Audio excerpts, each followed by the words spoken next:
자, 있잖아. 아까 마지막으로 했던 게, 자, 1차 미소공동위원회 휴회됐고, 자, 이승만이 남한만의 단독정부 수립에 대한 정읍 발언을 했고, 그래서 좌우의 중도적인 사람이 좌우 합작 운동을 했는데 실패를 했어, 그지? 자, 그래서, 자, 미소공동위원회 한 번 해서 포기할 수는 없겠지, 그죠? 그래서 두 번 합니다. 2차 미소공동위원회를 하는데, 결국 요것도 의견 일치 못 본다. 자, 그런데 한반도의 정부 수립에 대해서 어떻게든 해결을 해야 될 거 아니야, 그지? 자, 그래서 그 다음에 자, 이 미국이 유엔에 자, 한반도 문제를 상정을 하게 됩니다. 자, 유엔에서 그럼 한반도에서 정부 수립을 어떤 방식으로 할까라고 의논을 한 결과, 자, 결론을 냅니다. 그 결론은 자, 인구 비례의 남북한 총선거를 실시를 하자라고 안을 내. 자, 있잖아. 뭐든지 내가 법대로 해야 된다고 했지, 그죠? 그래서 정부 수립도 법에 따라서 해야 돼. 근데 우리가 법이 없다고. 그러니까 가장 먼저 해야 될 일은 법을 만들어야 돼, 그죠? 법은 누가 만들어? 인정. 응? 사법부. 사법부는 이 법에 의해서 판결을 하는 거고, 입법부 국회가 법을 만들고, 행정부는 그 법에 따라서 일을 처리하는 데거든. 집행하는 데가 행정부야. 자, 그러니까 일단 국회의원을 뽑아야 돼. 국회의원이 법을 만드는 사람이잖아, 그죠? 국회의원을 뽑는 선거가 총선거야. 우리도 지금 4월달에 얼마 안 남았대. 총선거 한대. 그러면 4월 10며칠일까야 아마 너네 놉니다. 또 하루 4월달에 하루 논다. 노는 날 없는데, 왜냐면 총선거 국회의원을 뽑거든. 그러니까 인구 비례로 총선거를 실시를 해서 국회의원을 뽑아서 그 사람들이 법을 만들고 그 법에 따라서 대통령을 뽑고 정부 수립을 하는 거야. 자, 그런데 여기서 문제는 뭐냐? 인구 비례야. 왜냐하면요, 자, 인구 비례, 지금도 인구 비례로 국회의원을 뽑거든. 그러니까 달서구에 국회의원이 너네 아는지 모르겠다. 3명 나옵니다. 알겠나? 달서구에는 인구가 많기 때문에 달서구에만 국회의원을 3명을 뽑는데, 우리가 경북도 내의 시골에는 인구가 별로 없잖아. 그러다 보니 선생님 정확하게는 기억이 안 나지만 의서, 봉화, 군이 이렇게 3개 합쳐서 국회의원을 1명 뽑아요. 왜? 인구가 거기는 그만큼 적단 말이야. 달서구에 3명을 뽑는데 여기는 3군데, 4군데 합쳐서 국회의원을 1명 뽑거든. 그러니까 인구 비례로. 알겠나? 자, 그러다 보니 우리는 지금 요때 현재 자, 1940년대 대한민국에서는 무슨 일을 하는 사람이 가장 많아? 친일파. 아니, 어떤 일에 종사해서 먹고 사는 사람들이 제일 많게? 무역. 농민이야, 농민. 알겠나? 우리 농촌사회야, 아직. 알겠나? 산업화가 아직 안 됐거든. 자, 그러다 보니 북한은 산지야. 인구가 별로 없어. 근데 남쪽에 가장 인구 많은 거 뭐야? 전라도, 알겠나? 전라도, 경상도 이쪽에는 인구가 되게 많단 말이야. 왜냐면 그게 농토가 많아서. 자, 그러다 보니 전반적으로 남쪽의 인구가 북쪽의 인구의 2배야. 그렇게 되니까 이런 인구 비례로 총선거를 해가지고는 누가 불리해? 북한 쪽이 불리해. 자, 그러다 보니 어떻게 소련이 거부를 하는 거야. 북한과 소련이 거부를 합니다. 자, 유엔에서 이 선거를 관리하기 위해서 선거 관리, 공정하게 선거를 해야 될 거 아니야? 그걸 관리하는 사람들을 보내는데 북쪽에서는 우리는 못 들어와. 뭐 이렇게 해버리는 거야. 그러면 억지로 못 들어가. 알겠나? 억지로 못 들어갑니다. 뭐 전쟁을 하지 않는 이상 억지로 유엔에서 어떻게 들어가, 그지? 자, 그렇게 되니까 이 문제 어떻게 할까? 자, 다시 고심을 합니다. 자, 그래서 다시 만들어내게 된 게 뭐냐면 유엔 소총회에서 다시 한번 의논을 한다. 자, 유엔 소총회에서 결정은 자, 북한 어거지로 되나 안 되나? 안 됩니다. 자, 그래서 이번에는 어떻게 했느냐? 선거 가능한 지역. 자, 선거 가능한 지역에서 선거로 정부 수립. 자, 요렇게 된다. 알겠나? 자, 그렇게 되니까 이거는 무슨 말이야? 선거 가능한 지역 어디란 말이야? 한마디로 표현하면 남한만의 단독 정부 수립하라라는 얘기인 거야, 이거는. 이해되겠지, 그죠? 자, 절대 안 돼. 우리가 지금 어떻게 강복을 했는데 여기서 지금 우리의 민족이 분단이 된다고? 나는 절대 이걸 용납할 수 없다라고 하는 사람이 나온다. 자, 그 사람이 누구냐? 김구 선생님. 자, 자, 김구 선생님이 울면서 국민들에게 이야기를 합니다. 되게 유명한 말이고 예시로 한 번씩 나온다. 뭐라 그러냐면 내가 38선을 베고 쓰러지할전정 나는 절대 단독 정부 수립에 협조를 하지 않겠다. 라고 울면서 이야기를 해. 알겠나? 자, 그리고 나는 그러면 어떻게든 통일정부 수립을 위해서 노력해야 되겠지. 하지만 문제는 뭐냐면 북한 쪽에서는 이미 김일성을 중심으로 사회주의 국가의 모습을 많이 만들어가고 있었어. 자, 그래서 지금 북한의 대빵은 누구냐? 김일성입니다. 알겠나? 자, 그래서 이 김일성을 만나서라도 이제 북한의 대표가 김일성이니까 내가 이 통일정부 수립을 어떻게 해야 되는지 내가 의견을 만들어 오겠다라고 얘기를 하면서 김구 선생님이 북한의 김일성을 찾아갑니다. 자, 이 사건을 우리는 뭐라 그러냐? 남북협상이라고 이야기를 한다. 자, 이 남북협상에서 남쪽의 대표가 누구 있느냐 하면은 아까 금방 얘기했지. 누구? 김구 선생님이랑 김규식 선생님이 북한 쪽으로 올라가십니다. 알겠나? 자, 북쪽에서 누구를 만나느냐? 이때 북쪽의 대표가 아까 금방 누구라고 했어? 김일성. 그리고 그 사람 기억나나? 북한의 되게 중요한 인물 중에 하나인데 우리 1942년 예난, 중국의 예난에서 사회주의적인 대표적인 조직 조선 독립동맹을 만든 사람 우리의 누구? 원봉, 두봉. 알겠나? 김두봉 선생님이다. 자, 김두봉. 자, 요 사람을 만나서 남북 협상을 하려고 합니다. 자, 그런데 김일성은 여기에 협조할 마음이 있을까 없을까? 없습니다. 왜냐하면 통일정부 지금은 이미 자신을 중심으로 한 권력이 만들어져 가고 있는데 통일정부를 수립하면 자기가 거기서 중심이 될 수 있나? 아니, 어렵거든. 자, 그래서 실제로는 협조할 마음이 없지만 그렇다고 협조할 마음이 없다고 대놓고 얘기는 하지 않겠지.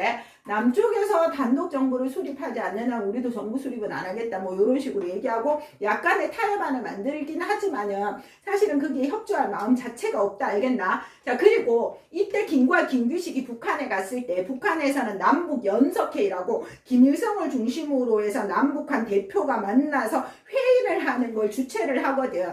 그렇게 되니까 약간 김일성을 중심으로 김일성이 만들어 놓은 회의에 김구와 김규식이 남쪽의 대표로 김일성의 이제 요청에 응하는 약간 김일성의 권력을 공고히 하는 그런 들러리를 서는 모습이 만들어져 버리는 거야. 그래서 김구와 김규식은 성과 없이 내려오는데 문제는 남쪽에서 봤을 때 김구는 김일성의 들러리 노릇을 했다라는 식의 비판을 받게 되는 거야. 오고 나서 그런 상황이 된다. 자, 그러다 보니 됩니까 안 됩니까? 자, 남북협상 역시 효과가 없다. 자, 그러는 과정에서 자, 우리나라에서는 드디어 5월 10일 자, 총선거가 역사상 처음 시작이 된다. 자, 요 총선거는 누구를 뽑는다고 금방 그랬지? 국회의원을 뽑아. 그런데 요 국회의원은 조금 특별한 국회의원이다. 뭐냐 하면요. 우리는 아직 지금 국회의원은 그냥 법을 만드는 국회의원인데 이때는 가장 기본이 되는 헌법도 없어. 원래 헌법에는 우리나라가 어떤 나라인지 정체성이 들어가 있고 기본 이념이 들어가 있고 그리고 대통령을 어떤 방식으로 뽑느냐가 사실 헌법에 다 들어있거든. 그러니까 여기서 뽑히는 국회의원은 그냥 국회의원이 아니고 헌법을 뽑는 국회의원이야. 그래서 뭐라 그러냐면 재헌 국회의원이다. 알겠나? 자, 그래서 재헌 국회의원을 뽑습니다. 자, 그러면 50 총선거가 실시가 된다라는 건 이제 남한만의 단독 선거가 딱 이루어지는 거야. 근데 내가 얘기했지 남쪽에서도 생각보다 사회주의자들이 많았다고. 자, 그러다 보니 제주도에서 4월 3일 이 단독 정부 수립에 반대하는 사회주의자들의 무장 봉기가 일어나. 통일정부 수립하자라고 하면 무장 봉기가 일어나거든. 자, 그 사건을 제주 4.3 사건이라고 얘기를 하고 이 제주 4.3 사건을 너무 강력하게 진압을 한 거야. 실제로 사회주의자들도 있지만은 이 진압하는 과정에서 사회주의자뿐만 아니고 일반 민간인들도 엄청 많이 학살을 당하는 사건이 나타나거든. 실제로 여기에 되게 주도적으로 했는 사람들은 경찰과 군인뿐만 아니고 그 북한에서 내려온 사람들이 내가 많다고 했지. 어떤 사람들이 내려왔다고 그랬어? 맞아. 한마디로 얘기하면 농촌이나 도시에 돈 많은 사람들, 지주랑 자본가들이 엄청 많이 내려왔거든. 그 사람들은 자기 재산 다 뺏기고 내려오니까 막 공산당에게 엄청 반대하는 그런 완전 증오심을 가지고 있는 사람들이거든. 자, 그 사람들이 서북청년단이라는 것을 만들어서 자체적으로 사회주의자들을 색출을 해서 이것을 이제 탄압하는 그런 일이 되게 앞장서거든. 그래서 제주 4.3 사건에서도 이 서북청년단이 엄청나게 강하게 이 사회주의자들을 탄압을 하고 뿐만 아니고 그 과정에서 민간인들도 억울하게 어마어마하게 많이 죽습니다. 알겠나? 자, 그런 사건이 제주 4.3 사건이고 이때가 1948년이고 1948년 4월 3일이고 1948년 5월 10일입니다. 알겠나? 자, 그래서 50총 선거는 실제로 있잖아. 우리나라 역사상 최초의 선거잖아. 사람들이 얼마나 이거는 완전 새로운 경험이야. 그치? 그래서 자, 얼마나 많이 참여를 했느냐? 95%. 우리 역사상 최고. 진짜 95%가 여기 선거에 참여를 해서 이때는 만 21세 이상이야. 그러니까 지금은 만 18세잖아. 그죠? 상당히 많이 내려왔지. 자, 그래서 이 재헌 국회의원이 5월 10일 날 뽑혀서 열심히 헌법을 만들어. 그래서 너네 아나 7월 17일에 이 헌법을 반포를 해. 그래서 7월 17일 재헌절이 돼. 알겠나? 요 안논이가 뭐지? 선생님 어릴 때는 7월 17일 무슨 절자 들어가는 국경일은 다 놀았거든 사실은. 근데 요새는 안 노니까 7월 17일이 재헌절인지 몰라. 놀아야 기억을 하는데 맞지? 7월 17일 반포를 하고요. 자, 솔직히 이때 만든 헌법은 어느 나라의 영향을 가장 많이 받았겠어? 중국. 미국. 그치, 미국이지. 그치? 미국의 영향을 가장 많이 받았어. 그래서 지금도 미국의 대통령을 뽑는 방법하고 똑같이 뽑아. 어떻게 뽑느냐 하면은, 자, 4년. 몇 번 하게? 한 번. 4년에 한 번. 미국 2번 합니다. 알겠나? 자, 2번을 다른 말로 중임이라고 한다. 다시 임기를 하는 거야. 자, 그리고 직접 뽑게, 간접 뽑게. 간접. 간접 뽑습니다. 간선제. 그리고 우리는 대통령제입니다. 미국도 대통령제잖아. 요게 이제 헌법의 핵심이고요. 여기에 따라서 자, 대통령이 누가 뽑혔게? 이승만이 뽑았습니다. 자, 이승만이 뽑혀서 1948년 8월 15일 대한민국 정부가 수립이 돼. 자, 이 이승만이 대한민국 정부 수립을 반포합니다. 진짜 딱 광복한 지 3년 만에. 45년 8월 15일 광복을 했지. 그리고 48년 8월 15일 정부 수립이 이루어집니다. 자, 그런데 문제는 이 제주 4.3 사건이 계속 이어져. 알겠나? 정부 수립 이후에 8월 15일 이후에도 계속 이게 진압이 안 되는 거야. 그래가지고 이승만 정부는 자, 여수와 순천에 있는 군 부대에게 제주 출동! 자, 저거 잡아! 들여! 라고 이렇게 명령을 내려. 그런데 이 여수와 순천에 있었던 이 군부대 안에서도 사회주의자들이 많았는 거야. 우리 제주 출동 못해. 우리는 통일정부, 우리도 수립하기를 원해! 라고 얘기를 하면서 10월 19일 날 반란을 일으킵니다. 자, 요 사건이 여수 순천 1019 사건이고요. 이거는 미군정이랑 우리 경찰 군인들에 의해서 진압이 되긴 합니다. 자, 그래서 요렇게 기억합니다. 제주 4.3 사건, 여수 순천 1019 사건, 요 두 개의 공통점은 뭐야? 사회주의자들의 반란 사건이고요. 자, 요 제주 4.3 사건은 정부 수립 전에 일어난 사건이고 여수 순천 1019 사건은 정부 수립 이후의 사건이다. 요렇게 기억을 좀 해주면 된다. 알겠나? 자, 그런데 정말 중요한 문제가 있다. 이제 정부 수립을 했잖아. 이 정부 수립 이후에 우리가 반드시 해결해야 될 문제가 2가지가 있어. 반드시 해결해야 될 문제. 뭘까? 우리가 역사를 바로잡아야 돼. 어떤 역사를 바로잡아야 되느냐? 나라에 반대하는, 이 우리 민족에 반하는 나쁜 짓을 한 나라를 팔아먹은 놈들은 반드시 역사적으로 처벌을 해야 돼. 왜? 그래야지 다음에 또 그와 비슷한 일이 생겼을 때 반드시 뭐야? 그런 일을 하지 말아야 되겠구나라는 역사적인 교훈이 생기는 거잖아. 그죠? 자, 그런데, 자, 그렇기 때문에 첫 번째 해야 될 일이 뭐게? 자, 친일파 청산이야. 자, 친일파 청산해야 되고, 자, 2번째. 내가 국민들이 잘 사는 나라를 만들어야 돼. 그지? 이 국민들의 대다수가 지금 뭐 하고 있어? 어떤 일에 종사한다고? 아까도 농민. 얘기했지만 농민. 우리 앞에서 계약일 때부터 계속했잖아. 농민들이 못 사는 이유. 농민들이 잘 살게 하려면 어떻게 해야 돼? 땅이 있어요. 그렇지, 땅이 있어야 돼. 근데 지금 땅이 없다고 농민들이, 맞지, 그죠? 그러면 어떻게 해야 돼? 땅을 나눠줘야 돼. 그 토지제도 개혁을 해야 돼. 알겠나? 자, 그런데 토지, 뭐 전 토지는 아니고 농사 짓는 땅에 대해서만 개혁을 합니다. 알겠나? 자, 요 두 가지를 하거든. 근데 결론부터 얘기하면 이거 거의 전혀 안 된다라고 봐도 과언이 아니다. 근데 농지개혁은 됩니다. 실제로 있잖아. 이게 어떻게 보면 신의 한 수대. 이승만 정부의 농지개혁이 신의 한 수였다. 우리 이후에 1950년 6.25 전쟁이 일어나는데 만약에 이전에 6.25 전쟁 전에 농지개혁을 안 했잖아. 그럼 우리 중국처럼 공산화 됐을 수도 있대. 왜냐하면은 이 농민들한테 땅 막 팍팍 나눠줘 버리잖아. 북한 점령하고 나서 자기 점령했는 땅이. 그래서 중국이 공산화가 됐거든. 자, 근데 우리는 농지개혁을 했잖아.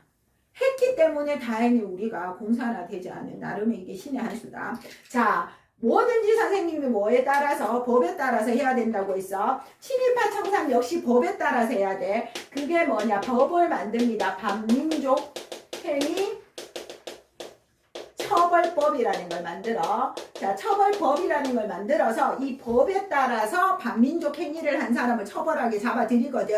그러면 잡아들이는 사람이 있어야 되잖아. 이게 이름이 좀 길거든. 자, 뭐냐면 반민족 행위한다는 사람을 특별히 조사하는 위원회를 만들어. 그래서 요 사람들이 그걸 조사하거든. 그래서 줄여서 우리는 요걸 뭐라 그러냐? 반민특위라고 줄여서 제일 많이 얘기한다. 알겠나? 이 반민특위에는 그 일을 하는 이제 국회의원들 중에서 일부가 요 반민특위 소속이 되어서 이 반민족 행위를 한 사람들을 잡아들이기 시작해. 자, 그런데 문제는 뭐냐면 첫 번째, 정부가 엄청 협조를 안 합니다. 대놓고 안 합니다. 자, 왜냐하면요. 자, 이승만은 미국에서 오래 활동을 했었다고 했잖아. 그래서 내가 지난 시간에도 얘기했지만 자신의 지지 세력이 없어. 김구 선생님 같은 경우에는 뭐 임시정부 세력이 이제 각각의 세력이 있는데 이승만에는 세력이 없었거든. 자, 그러다 보니까 이승만은 기존에 있는 이 자기 밑에 있는 공무원들이나 이런 사람들이 자신의 세력이 되어줘야 돼. 그런데 문제는 그 대다수가 친일파라고 지금 이미 자리에 앉아있는 사람들이. 자, 그러다 보니까 이승만이 대놓고 말을 합니다. 지금 공산당과 대립해야 되는 이 상황에서 이 일을 하는 경찰들을 잡아들이고 이렇게 하면 우리는 공산당에 대비하기가 어렵다. 너무 이렇게 잡아들이면 안 된다. 이런 담화를 대놓고 해. 왜냐하면 경찰들 중에서 친일 경찰 정말 많았거든. 경찰들이 그때 앞장서서 독립운동가 잡아들이고 막 이렇게 한 사람이 되게 많다고. 대표적인 사람 내가 얘기했었잖아. 노덕술이라고. 진짜 앞장서서 독립운동가 잡아서 고문하는 고문기술자를 악명이 높은 사람이야. 이 사람도 이미 지자리에 있었다고. 근데 이 반민특위에 의해서 이 사람도 막 잡히가고 막 이렇게 하거든. 자, 그렇게 되니까 이러면 우리가 치안과 질서유지 방 공산당에 대항이 안 된다. 이런 소리를 대놓고 하는 거야. 이승만이 대놓고 담화를 발표를 합니다. 자, 그리고 나서 이 진짜 경찰들이 이 반민특위에 습격까지 해. 그래가지고 노독술이랑 친일경찰 진짜 대놓고 무력 행사해서 빼내옵니다. 실제로. 알겠나? 자, 그렇게 하고 또 하나는 국회 뿌락지 사건이라고 해서 뿌락지라는 말 들어봤나? 뿌락지는 뭐냐면은 첩자 간첩 이런 말이거든. 국회에 공산당 소속의 사람이 있다 라고 얘기를 하면서 막 잡아들인 거야. 국회의원들을 그 혐의가 있는 국회의원을 잡아들이는데 문제는 그렇게 잡아들인 사람들이 거의 반민특위 소속의 국회의원들이었다는 거야. 그러니까 대놓고 완전히 방해를 한 거야. 자, 그리고 나서 뭐야? 아예 공소시효도 축소를 하면서 결국은 친일파 청산은 거의 되지 않았어. 알겠나? 자, 그렇게 됐고요. 자, 농지개혁은 어느 정도 했습니다. 자, 이 농지개혁도 법에 따라서 해야 되지, 그지? 자, 그래서 그 법은 농지개혁법이라는 법을 만들어서 이 법에 따라서 했고요. 이 농지개혁을 하는 기본 원칙이 뭐냐면 경자유전의 원칙이야. 자, 경자유전의 원칙은 뭐냐 하면요. 요 말도 아세요. 경자, 농사 짓는 자가, 경작하는 자가, 유전은 뭐야? 땅을 가지고 있어야 된다. 이건 지금도 해당돼. 지금도 농지를 가진 사람은 반드시 그 땅에 농사를 지어야 돼. 농사 안 지으면서 농지 가지면 안 됩니다. 알겠나? 그 불법이야. 그래서 대신에 농사 짓는 사람의 땅에 대해서는 세금도 되게 거의 없는 거나 마찬가지로 해주고, 농지를 사고 팔 때도 거의 세금이 없습니다. 알겠나? 자, 그렇게 해서 우리는 자본주의니까 뭐냐 하면 유상 매수, 그래서 유상 분배에 의해서 우리가 이루어집니다. 자, 그래서 농지개혁은 이렇게 이루어진다. 알겠나? 그래서 결국은 농지개혁 이후 자, 전통적인 지주소작제는 없습니다. 알겠나? 전통적인 지주소작제 없고 진짜로 농민이 드디어 땅을 가지게 되었다라는 겁니다. 자, 대한민국 정부 수립 이후에 반드시 청산해야 될 이 두 가지 중에서 우리는 50%밖에 하지 못했다라는 겁니다. 자, 그 다음에 6.25 전쟁 할 거야.